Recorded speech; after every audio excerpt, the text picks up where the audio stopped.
I went to Yellowstone and Grand Teton National Parks in early May to see what wildlife I could film there, but I had no idea how incredible this adventure was going to be. Immediately upon arrival in Grand Teton, the wildlife was everywhere.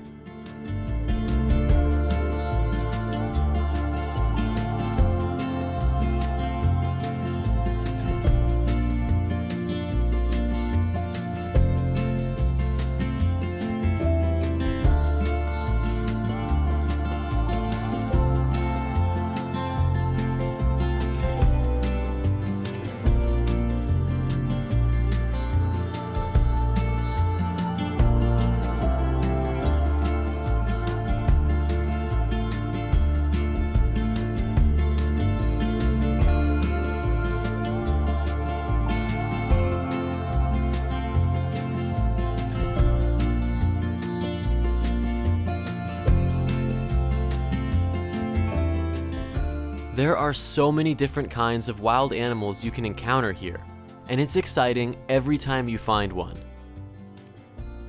Being here in early May, it was still very cold and snowy, and towards the end of the first day filming here, more snowstorms were moving in. But just as the weather turned into wet, heavy snow, a black bear emerged from the forest.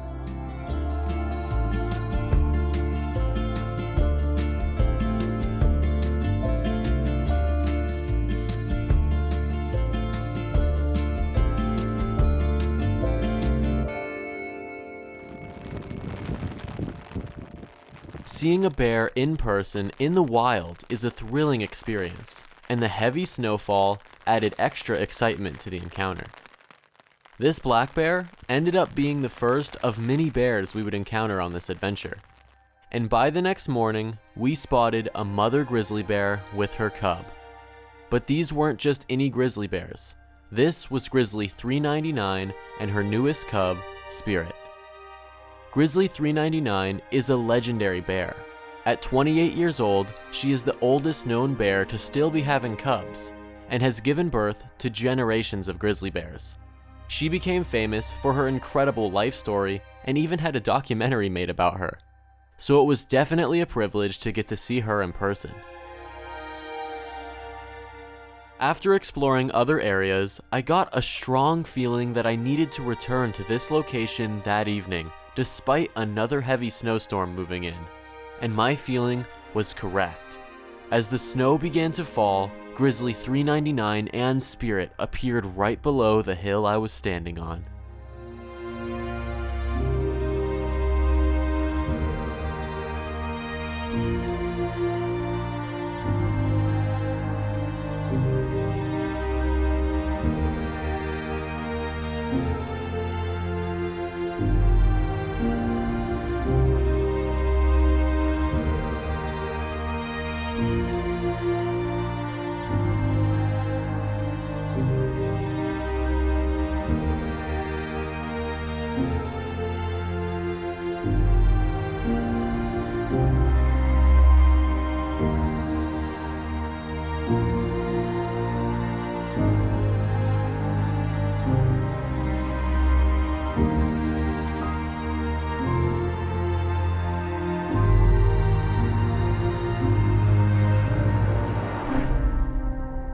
Getting to share these moments with her and her cub was extremely special, and something I will never forget. Tragically, a few months after filming this, Grizzly 399 was struck and killed by a vehicle. Spirit was with her when it happened, but he survived the incident, and we can only hope that he can make it on his own. It's a sad end to the incredible life story of such a historic bear, but her legacy lives on and is carried by the generations of grizzly bears she raised throughout her life. Although it was brief, I am incredibly grateful that I got to witness a part of 399's amazing story. Rest in peace to the Queen of the Tetons.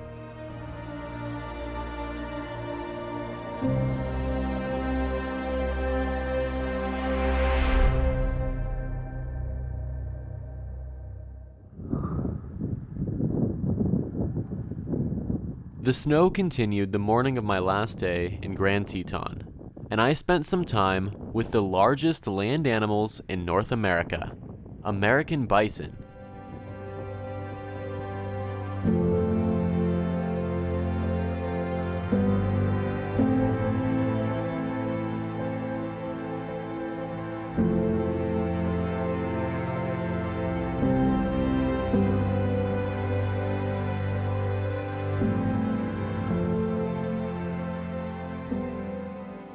These big guys are hard to miss in this area, and I definitely encountered many more of them as this adventure went on.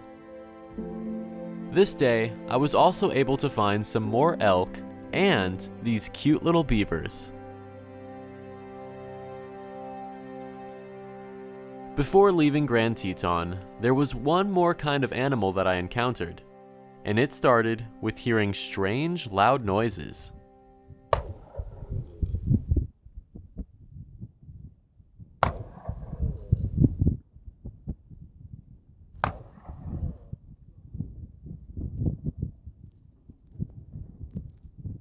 These are bighorn sheep.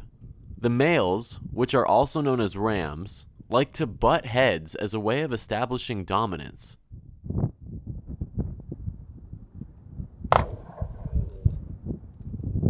I ended up staying with these guys for a while to watch their very interesting behavior.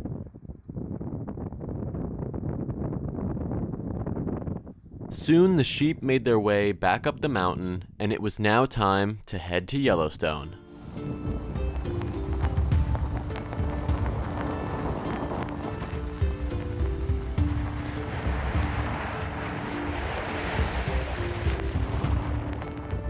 The snowfall got even heavier on the trip there, and I spotted a bison crossing a snowy river.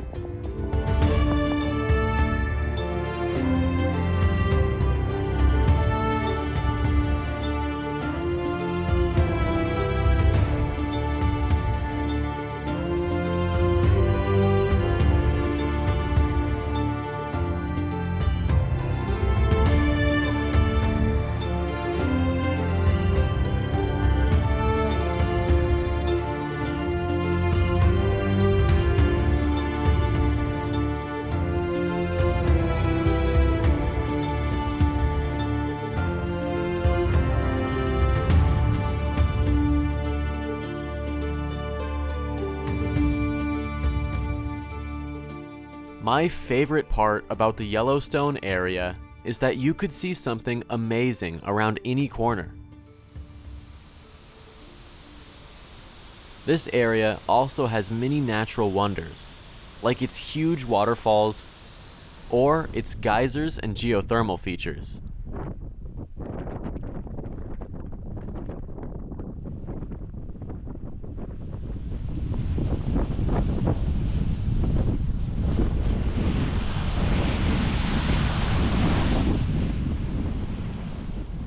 After exploring these unique areas, we spent the rest of this adventure in northern Yellowstone, close to Lamar Valley. This location is also commonly referred to as the Serengeti of the West, and it did not take long to figure out how it got its name.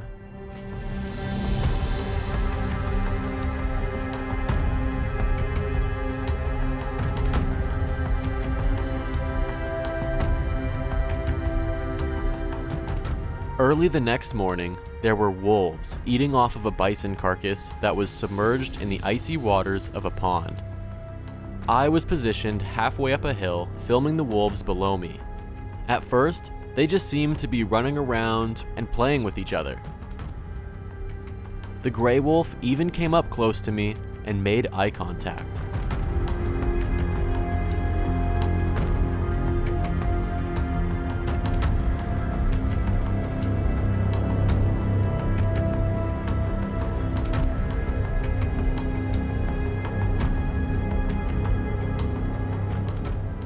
But the wolves' behavior quickly changed. They went right past my position and moved further up the hill behind me. And that's when I found out what the wolves were sensing.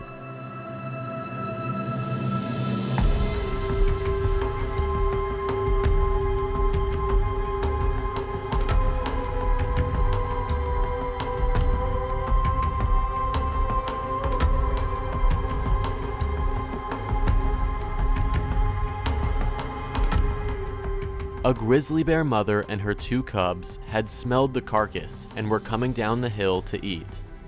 I was right in the middle of the action, as now the bears were passing right by my position, heading down to the water.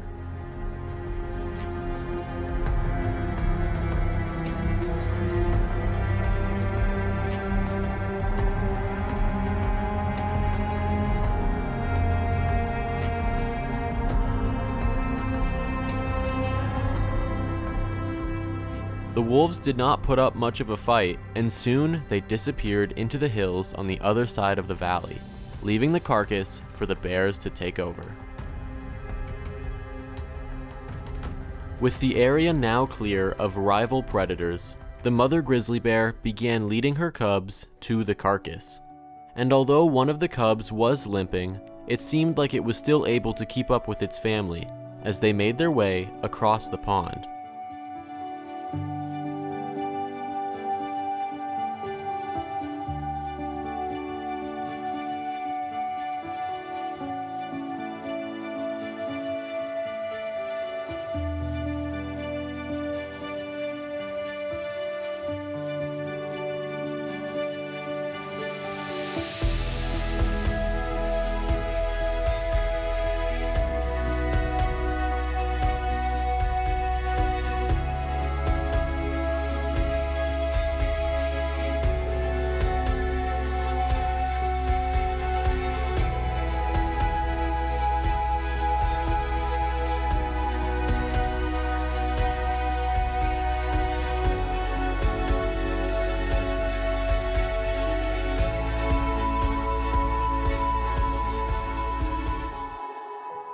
Once they reached the carcass, the bears fed for hours, and there was plenty of meat to go around.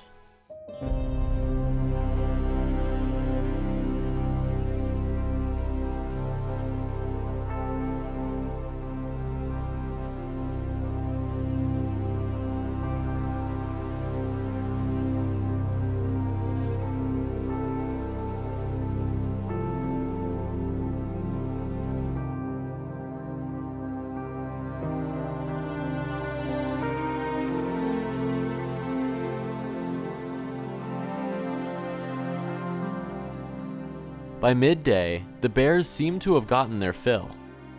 For now. I watched as they began making their way up a hillside and out of sight. The events of this morning were an incredible introduction to northern Yellowstone, but the day wasn't over yet, and before long, I spotted another black bear. And this one was in a tree.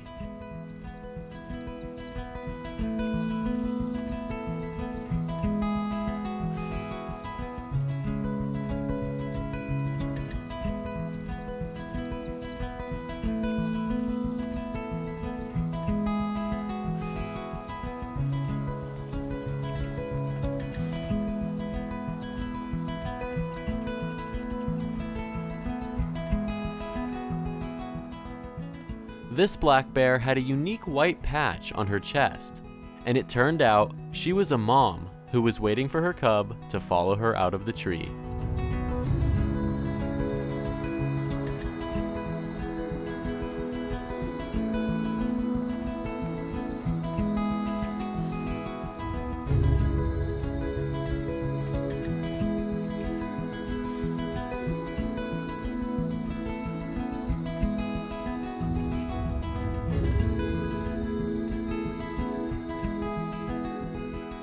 This day was full of wildlife sightings, like this pronghorn antelope standing on top of a grassy hill, and another black bear.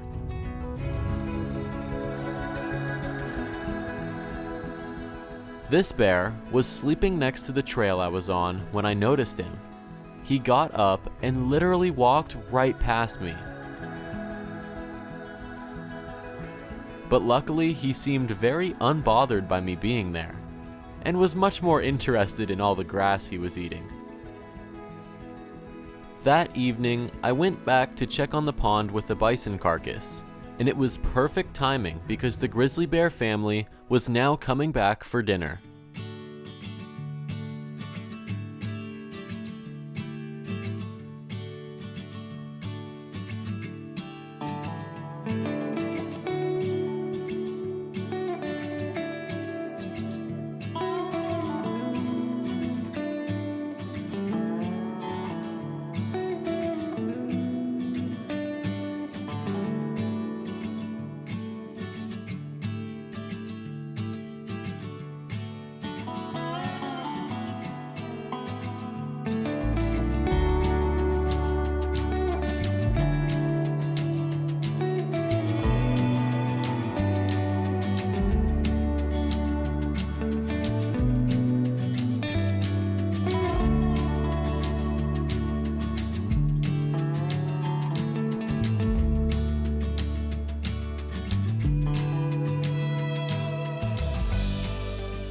The grizzly cubs finished their meal by nursing from their mom, and by the next morning, the bears were still here, now covered in frost.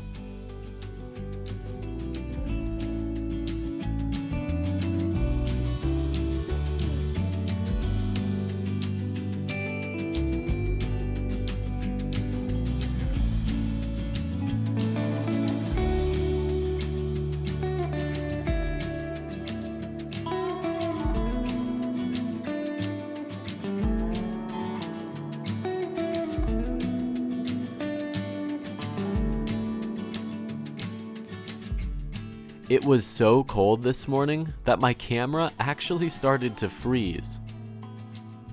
And after filming the bears for a while, it became clear that they weren't going to leave the carcass for a long time. It was hard to leave a current grizzly bear sighting, but I decided to take a chance on leaving this area to see if I could find any other animals. And I ended up finding an antelope carcass that was being eaten by a bald eagle. This carcass would set the stage for possibly the greatest wildlife encounter of the trip. The birds were the first to spot the carcass from the air, but soon a pack of coyotes were also attracted to the scent. They took over eating the body and even challenged the bald eagle.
The coyotes had claimed the antelope carcass for themselves, but it wouldn't last for long. Someone else had gotten the smell and was on their way to eat.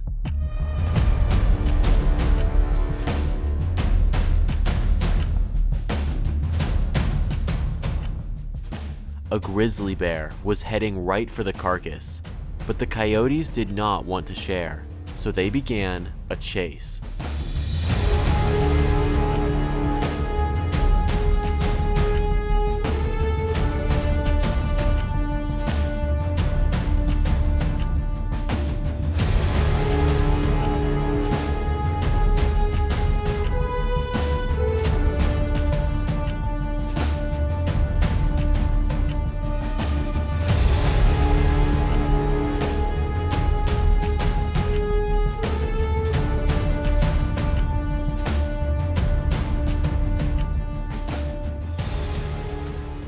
At first, it looked like the coyote's chase was working, but then it seems like the bear realized he was the top predator here.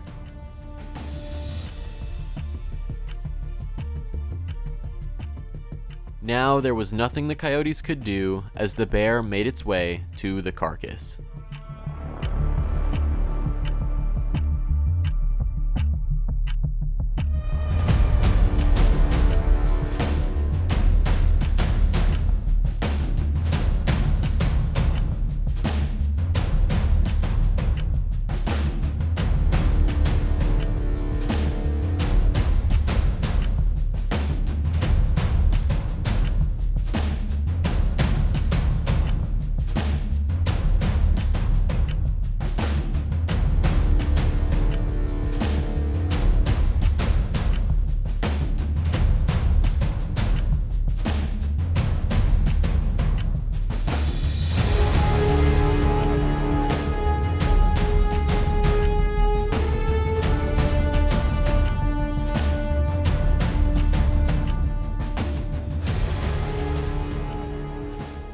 coyotes came to the scene, but at this point, it was clear no one was taking the carcass away from this bear.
The confrontation between the coyotes and the grizzly bear lasted until the sun completely set and there was no light left to film with. It was the last great wildlife encounter of this trip and was an incredible grand finale. Coming to Yellowstone and Grand Teton in early May resulted in many awesome wildlife encounters and an adventure that was more amazing than I ever could have imagined.